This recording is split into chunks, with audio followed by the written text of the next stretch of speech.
After a 7-year career with the Cincinnati Bengals, Sam Hubbard is retiring. Let's break it down.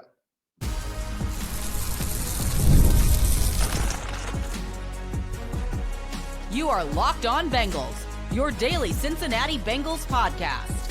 Part of the Locked On Podcast Network, your team every day.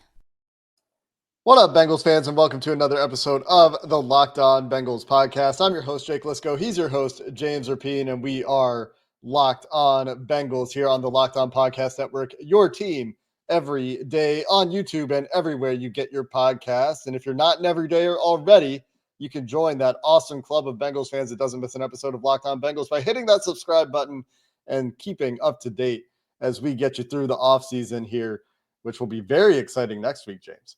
Free agency going on, the negotiating window opening up, waiting for deals for some Bengals stars. But before we get there, another significant domino falls for the Bengals as they prepare for free agency in Sam Hubbard's retirement. This is a move that our Subtext subscribers, the Locked On Bengals insiders, have known was possible for a few days now. The group of you that subscribes at joinsubtext.com/LockedOnBengals heard this from a little birdie a couple of days ago, James. And what a fantastic career is where I would start that conversation for Sam Hubbard before we get to the rest of it.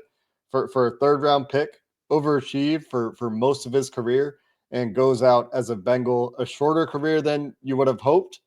And I think a premature ending to his career, just 7 years, but what a great career it was for a third round pick returning to his hometown to play for the team he grew up rooting for.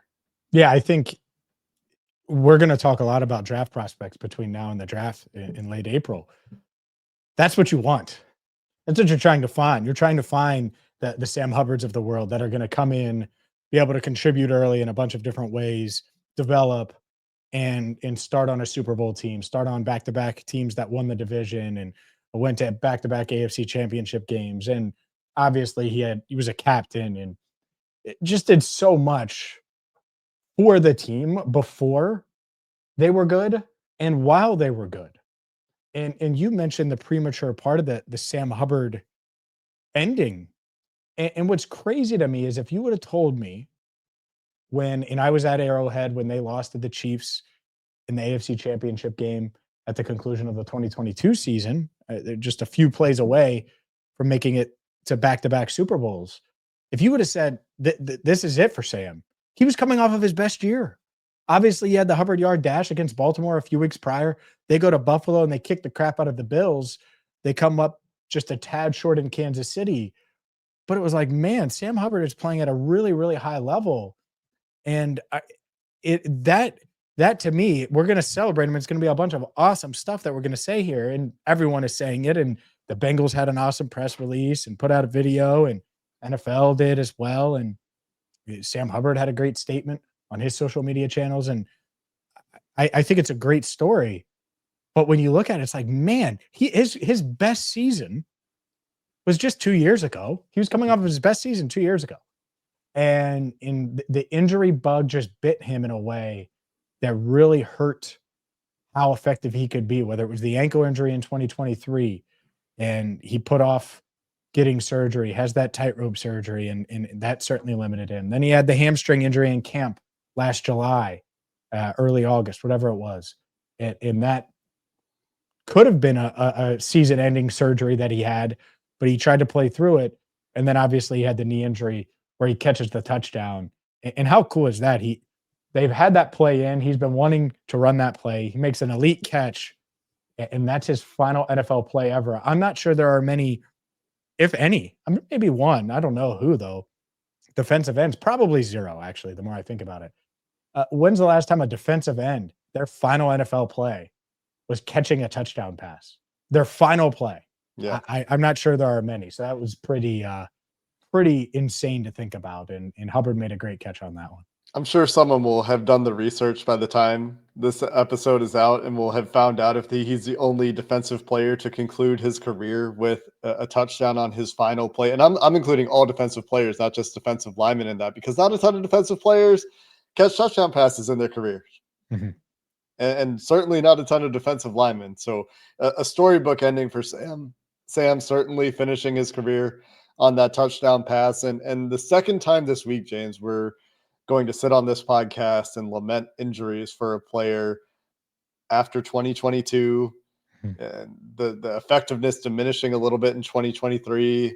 Then in 2024, once again playing through an injury, because he started 23 well, if my memory serves, and was playing pretty well at the beginning of that season, and then had another injury, and then did not finish the season as well as you would have hoped, and tried to come back from that injury after Burrow got hurt and everything, and tried to be there for the team, and was always that guy that did everything he could for the team. Even when I was critical of Sam Hubbard, and I was known as a Sam Hubbard hater, not more than a couple of years ago, it was never for his effort. It was never for the leadership that he brought to the team, what he brought the team off the field, the attitude that he brought to the team, and that was routinely praised by coaching staffs from Marvin Lewis all the way through to his time with Zach Taylor, the final Marvin Lewis player on the Cincinnati Bengals, is now no longer with the Bengals. It was just for the pass rush stuff. He was never a great pass rusher. Does finish his career with 38 and a half sacks, which is a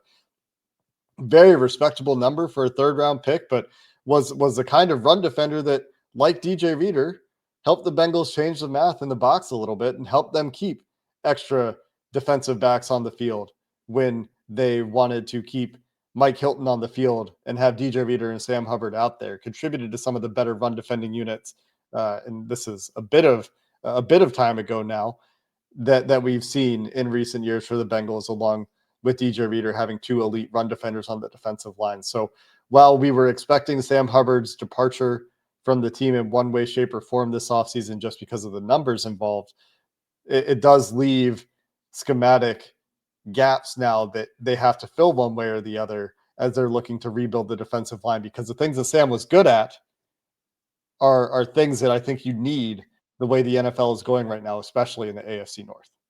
Yeah, I think, and we'll get to you said numbers, so just to tease it, we'll get to the cap and what happens and all the things that are impacted by this and where the Bengals are at. But when you have a guy like Sam that makes these kind of plays and is such a stout elite. I mean, he had the trust of Lou. I remember a couple of years ago, I asked Lou, and I would have still kicked him inside. I was like, hey, would you want to kick him inside? Like, no, I trust him on the edge. And that trust is obviously something that was discussed over the past couple of years. But one other play I want to make sure I mention and highlight, because obviously you have the Hubbard yard dash, but the year prior, to keep Pat Mahomes in the pocket, to not keep contained there, to make Mahomes drift back, and not go left, not go right at Arrowhead, and ultimately fumble the ball before bringing him down, forcing the Chiefs to kick a field goal in the AFC Championship game. Like, that's such a huge moment for Sam and for this defense, because then they go to overtime. Obviously, they won the game. They get to Super Bowl 56. And that one almost, I don't want to say just goes unnoticed, because I've seen some people notice it, but that's a huge play that got them to Super Bowl 56. So you want to talk about clutch play, two of the biggest plays of the Joe Burrow era from a postseason standpoint. Sam Hubbard was a huge part of, or the root cause of. So just two huge moments. And by the way, he played in 7 playoff games. Bengals 5-2 in those games. He logged 4,940 defensive snaps just on defense in the regular season. So well over 5,000 when you include the postseason. Considering the stakes, I think maybe the best game of his career was that conference championship in 2021 against Kansas City. Had 2 sacks in that game as well. Had a number of plays in run defense, that crucial play on Pat Mahomes, and the whole game was about containing Mahomes. And Sam Hubbard was a huge reason the Bengals were able to put together in that stretch where they were getting good situational defense in the playoffs, these games where they were able to contain quarterbacks who were so good when they were able to break contain. And obviously it didn't go that way for Sam late in his career. If you're thinking about those moments, fine, but he was part of some awesome contained game plans for this defense in the playoffs. And I think that conference championship, Kansas City 2021, again, considering the stakes, considering when the plays came, was probably a game that should be more memorable for Sam Hubbard. But I did allude to some numbers, James. We can talk about the financial impact here of the Sam Hubbard retirement and the T. Higgins franchise tag, where the Bengals salary cap situation is at this point and how that's going to change potentially in the next couple of weeks. We will get into that discussion coming up next.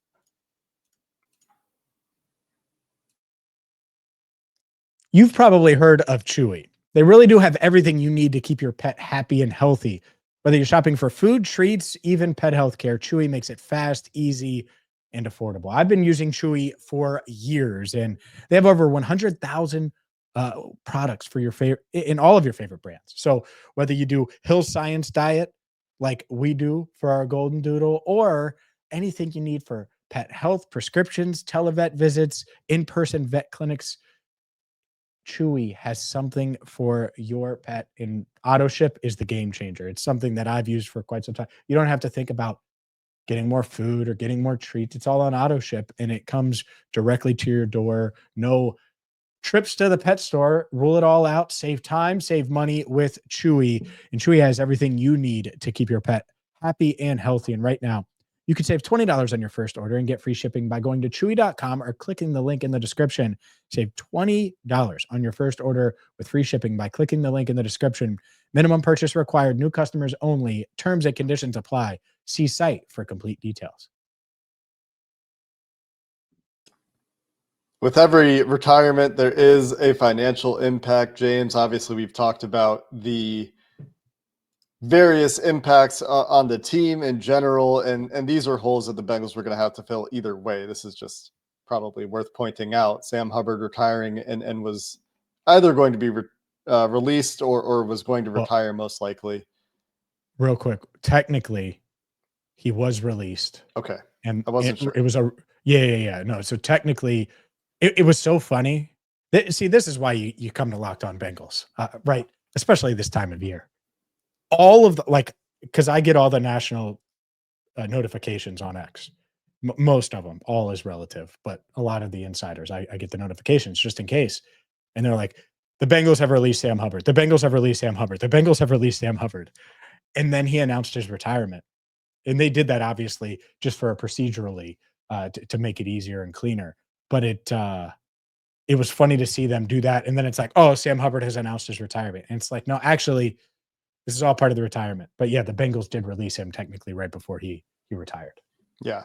Either way, we've talked about this for a while now. Wasn't expecting to see Sam back with the number that he had. And so there was a hole there anyway. And Alex Kappa was released. There was a hole at right guard anyway. And so these are players that the Bengals had a plan to replace anyway because of the level of play they got in recent years. But from a release perspective, it frees up about $9.5 million of cap space, which comes with about a $2 million, actually exactly a $2 million dead cap hit, which means for the Bengals, their dead cap hits now, which were so low before all these releases, are up to $6.6 million for 2025, which is still extremely low compared to the rest of the NFL, in case you think that's a high number now.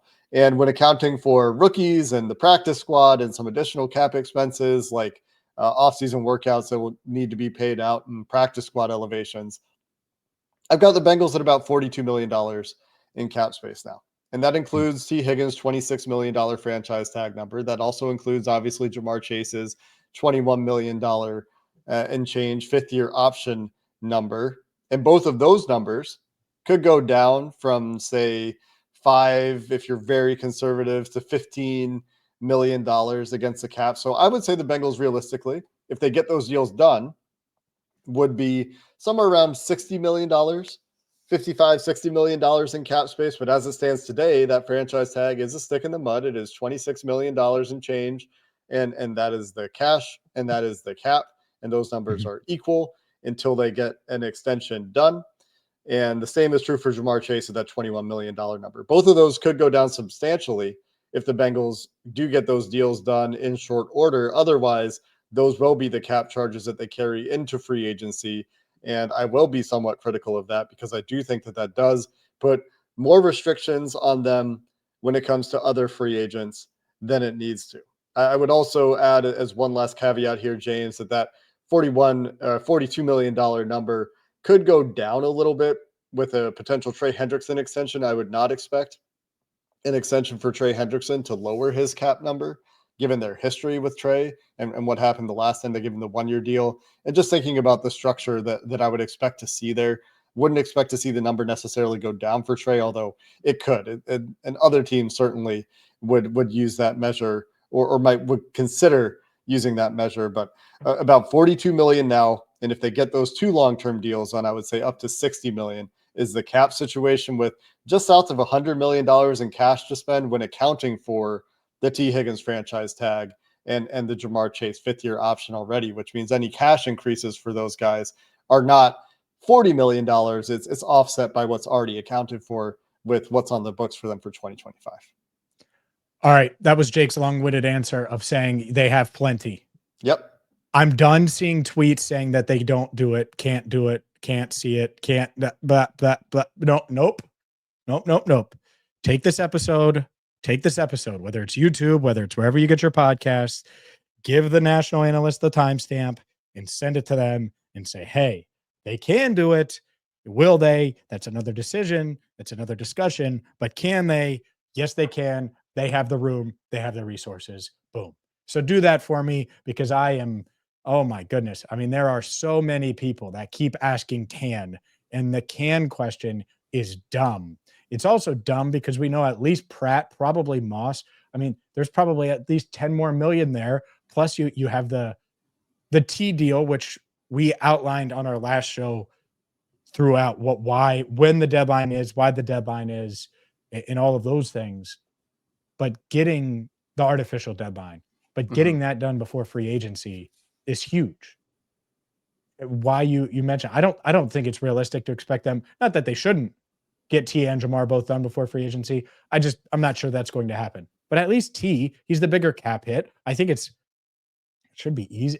Both should be pretty easy in my mind, but you never know. I mean, you offer T 27, he says 31, and then you offer 28, and then he says, all right, well, 30, and then you get there. You figure out the guarantees and you move on. But I don't think that from a structure standpoint, like if you want to create extra space by giving T a little bit more of a signing bonus, I'm not sure. And by the way, I am sure T's not going to mind getting a little extra cash. Jamar's not going to mind getting a little extra, a bigger payday. And by the way, if you need to do that with Trey, then do it with Trey, because the 2026 Bengals cap and 27 cap and it's wide open. It's not like there's any possibility of them being in danger, so to speak. Now, what do they do in free agency? We'll see. But plenty of resources, to be clear. Resources, cap, cash, etc., to get these guys done and then add to the team as well. And part of that is because of the way they were able to move on from Sam Hubbard and move on from Rankins and can still move on from some of these other guys. Kappa is someone they moved on from. And so hopefully we start to see can they? Well, yes, they can. We start to see the doing part, and they start to get some of this stuff done. Yeah, more evidence that the last years of contracts are fake in the NFL. They are all effectively team options. All of the players the Bengals have released so far going into the last year of their deal, which means there's a minimal dead cap hit and maximum salary cap savings, maximum cash savings. Often the last year of deals have big cash outlays, and very rarely do players see those when there's any sort of fall off, because teams don't want to pay when they start to see that decline. And it is worth noting here, James, when you're talking about some of these deals and the negotiations ongoing between Jamar and the team and T and the team and Trey Hendrickson and the team. Ari Myrov was on the Check the Mic podcast on Wednesday and was telling Steve and Sam that the Bengals are far off with Jamar Chase and with T Higgins and with Trey Hendrickson right now. And you've heard that report from Diana Rossini earlier this week. We've talked about that a little bit as well. Let's talk a little bit more about what that means and how that could impact the Bengals before we get to a few combine standouts here, just because we haven't really talked about any of the players that put up some impressive workouts at the combine and how that could impact the Bengals to finish up the show coming up next.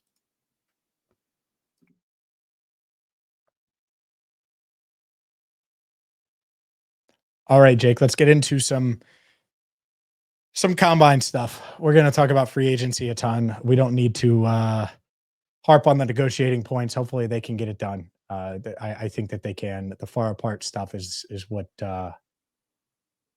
it's agent speak. It's going to happen. I'd be really, really far apart too if I wanted a couple $1 million. A couple $1 million is a big difference. And, right? and that's what it is, according to Myron's reporting. Just to be clear, he said Jamar's asking for 40. The Bengals are at 36 to 37. Early in negotiations there, those numbers will get closer over time. T wants 30. According to Myrov, the Bengals aren't quite there. And these are roughly in line with what you would expect. You've heard that $40 million for Jamar a few times. According to Myrov, the one that was a little bit higher than I thought, Trey Hendrickson, 32 to 33. Not sure where the team is on that one. But what I would say in They're general in the 20s. for all of these, I'll spoil it. They're in the 20s, guaranteed. Sure. For all of these, you're talking about a difference of a couple of $1 million and a gap that we'll see if they can bridge.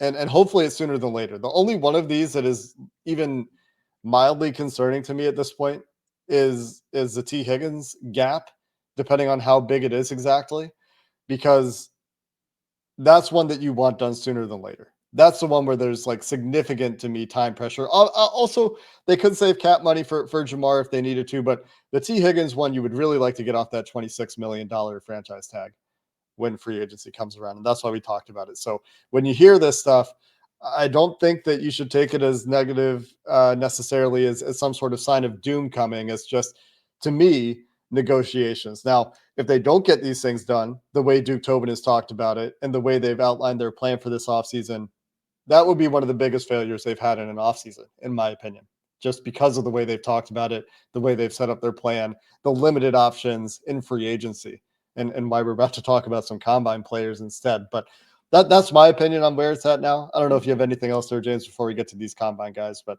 I just want we're going to have like four. We're going to have 4 minutes on the combine guys. I think they're at like 26 to 28 for Trey. They're probably at like 26 to 27 for T. To me, I would expect Trey to be at like 28 plus some incentives. I would expect Jamar to be at like 38 and a half. Jamar probably really, really wants to have that 4 number. And so maybe they find a way to get it to 4, but they have him structure it in an even more team-friendly way by doing whatever they feel is the best from a structure standpoint. Because I could understand that, being the first NFL player ever to get $40 million per. It just that isn't a quarterback. And then Trey, they have all of the negotiating power with Trey. I mean, what is he going to do? Demand another trade? So that's the one that I think could be the loudest. His agent's the one who agreed to that stupid 1-year deal. That was a really dumb decision by him and his agent. And so now they're in a tough spot. But if the Bengals offer you, like I would offer him like 28 million with some incentives. And maybe he gets those incentives, maybe he doesn't. Maybe it's 15 sacks, something like that, 15 and a half sacks. And so you'd love to pay him a little bit more if he gets to that number again, right? And so maybe you give him some incentives to get to 30. Give him 28 with some incentives that could realistically get him to 30. That seems about right. So hopefully they can get there on all 3. That doesn't seem like a Grand Canyon apart, is all. And I think when you see some of this where it's like they're far apart, it's like, yeah, it's all relative. Anyways, I just don't have the impression that it's one of those things where they're like a magnitude off, where they're offering 20 and the player wants 30 kind of thing. You know what I mean? Like it seems like it's a bridgeable gap. And like I said, if they don't bridge the gap, I think it will be one of, if not the biggest offseason failure in recent history for the Bengals. And so we'll have to see how it plays out. And we will absolutely kill them if they flub this thing. Well, yeah, you got to keep your guys. Part of it is because this draft sucks. I'm just kidding. Let's talk about the draft. It doesn't suck. But the point is you look at free agency in the draft, and I don't see a bunch of T. Higginses that are growing on trees, right? I'm not sure who's going to be Trey Hendrickson. Everyone's talking about this defensive line class, and I think there are good defensive ends and defensive tackles. I'm not sure exactly who is going to be the guy, and so it's that part of it is going to be tough to decipher. And I could certainly see a scenario where we're at 17, the Bengals are on the clock, 17th pick is, and it's like, oh well, that's the guy that's going to make the huge impact on defense right now. It's tough. All right, let's get to our combine standouts though, because it is realistic to find that, but it's hard to find that. And we know what these guys bring. Who stood out to you the most in Indianapolis? I was just going to say certain guys tested their way most likely out of the Bengals range, and Armand Membo, the offensive lineman from Missouri, certainly one of those who looks like he's going in the top 10 to top 12 range at this point because he's got great tape and then tested like an elite athlete. Will Campbell, another guy, tested like an elite athlete, and any slim hopes, I think, of him getting to the Bengals at 17 if you're looking for one of those guys to be the tackle to guard convert to add some real juice and difference making to the Bengals interior offensive line. I think both of those are probably pipe dreams at this point. Bengals favorite, just talking about first round targets. I think for a lot of fans at this point, James Pierce had himself a really good time with athletic testing, but some very concerning, and I would call this a mixed bag for Pierce, some concerning reports about character, and we'll have to see what shakes out there and how teams feel about him because the tape is there, the testing was there, the on-field drills look really good for him too. The only other concern, obviously, is weight for James Pierce and whether that fits with what the Bengals need, especially considering what I just talked about with Sam Hubbard's retirement and how good he was against the run at the beginning of the show. Jahad Campbell, another one that was awesome in terms of testing at the combine. Nick Emanwuri, guys that have really solidified their standing, or in Emanwuri's case, boosted their standing in terms of the first round, and I think boosted their draft stock a little bit. And there's tons of other guys we can get to too, but those are some of the guys at the very top that stood out to me the most in terms of testing. Yeah, I think I think the thing that's interesting about the defensive line at 17 is it's like it seems like some of these guys, and who knows how legit the character concerns are, but the guys in the Bengals range, they're going to have to deep dive on them and make sure that there isn't any serious stuff there. What do you think of Derek Harmon? I had mixed feelings about the way that he moved at the combine. I think that he doesn't look as smooth as some of the other defensive interior players to me, but he tested reasonably well, or sorry, he completed the drills in a reasonably fast fashion. It just like was a little bit choppy at times. Mm-hmm. So we'll see there. I think that the back end of the first round where he currently is projected is probably about right. But if the Bengals were to pick him at 17, given what we know now, it wouldn't be the craziest idea in the world. There's just a few concerns there. Yeah, I think that one's interesting. You mentioned Jahad Campbell, freak. Mm-hmm. Like if he's there at 17, please have a plan for him. And there's a chance that he could be that guy, especially in a draft like this, where I do think that there's going to be questions about a lot of the guys. When you say plan for him, are you saying like you want him to be Micah Parsons? Is that the, because I don't think to me, that's not who he is, but I could be wrong. No, plan for him as in how to maximize him, because there's no one at Paycor Stadium when everybody on the rosters in the building that is Jahad Campbell from an athlete standpoint. And so how do you maximize that? That's what I mean. They didn't know how to maximize Dax. They were lost. Mm-hmm. And so that's it. Now, do you just put him at linebacker and that's it? Well, sure, but I would want to use him as a pass rusher and use him to bolster your pass rush. It doesn't mean that he has to line up at defensive end. But who knows? Maybe they view him differently. I think Colston Loveland helped him. Colston Loveland is in the mix at 17. I'm just going to say it and shout it and make it very, very clear. Measured 6'5.5", 248, 10-inch hands, nearly 33-inch arms. I mean, and he moves great. So there's really no reason to think that he can't pick up the blocking side of things and be a good enough blocker and also be the elite mover. Tyler Warren, I don't really think that he did anything to hurt his draft stock. Both of these guys just measured, but I think those guys both worth mentioning. Let's see here. You hit on a lot of the top guys. I'm scrolling down here to make sure I don't miss any. Jack Sawyer, short arms. He's got those Jake Liscow arms. So it's not. You're gonna say you have long arms. I'm waiting for it. I don't. I'm just proportionate. I'm like So I'm like a box on that test. You know. so he we'll see there how much that impacts him, but I do think that impacted him. And then where was I'm going down the list of names here. There was a guy that I wanted to make sure I mentioned. Well, Tate Ratledge and Quinshon Judkins, two guys that I think stood out. Judkins is, I think, probably going in the second round, and I think a lot of people feel like Tate Ratledge is going to go either second or early third round. Both guys impressing at the combine, and I do think will be relatively high on the Bengals board. Could be day 2 targets. Ratledge is particularly fascinating to me. Is this just like a post-combine hype thing for him, or is this a let's go back to the tape, let's consider how that injury impacted him at Georgia? Clearly he's healthy now. The Georgia lineman, the center, Wilson, is that his name? Jared Wilson, also testing like a freak. Yeah, the center from Georgia, 99.7 on the RAS scale. Also wanted to shout out Tyleik Williams. If the Bengals could somehow get their hands on Tyleik Williams in the second round, I think that would be a phenomenal draft pick. I don't know that he'll be available to them there, but I thought he moved amazingly well for a guy that's as stout against the run as he is on tape and weighs over 330 pounds. He didn't test, but going through the position drills, I thought he was awesome. And a bunch of running backs tested well. This running back class. I know you mentioned Judkins, but up and down, a bunch of running backs, a bunch of linebackers in this class, very athletic. And I think that is particularly interesting. And the last one I guess I'll mention is Malachi Starks, who didn't test great, but had great GPS data. So despite the testing numbers not being good, his GPS data for all of those tests was really good.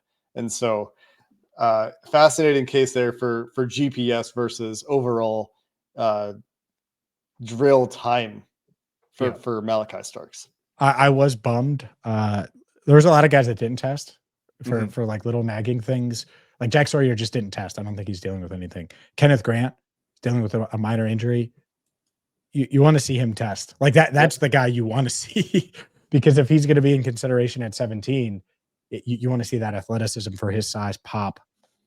So that's one to keep an eye on. We'll obviously monitor the pro days as well. But I did note it. Like there's a lot of guys I felt like that didn't. Yep. They're going to wait till the pro day. And I think that's going to be more and more common. And this is going to be about the interviews, obviously the medicals, and then the measurements, which is why I mentioned the tight ends, because I do think that for Colston Loveland especially was such a huge hurdle because he moves so well. You're like, oh, well, he's got to be 6'3", 235. And it's like, actually, now, will he measure again at his pro day and weigh in? Who knows? But regardless, I do think that he checked that box. There was that weird note where the same scouting service doing these measurements measured a bunch of players with 1 inch shorter arms than they had at the Senior Bowl, which is not something that anyone has been able to explain yet. And so we'll see if these guys measure at the pro day. We'll see what NFL teams do with that. Will Campbell, the chief among these, and just like missing thresholds for teams because of the difference in measurements. Come to 17, Come to 17, Will. We'll see if those measurements change at pro days and how NFL teams assess that for those little differences. But a lot of players we didn't get to wanted to spend some time on a few of them at least because we will not have a chance to talk about the combine anytime soon. Got to get to free agency here, and then we'll circle back and we'll get back to the draft in a few weeks. But that's going to do it for this episode of the Locked On Bengals podcast as we get to free agency soon. Until then, thanks for listening. Hoo day, and have a good one.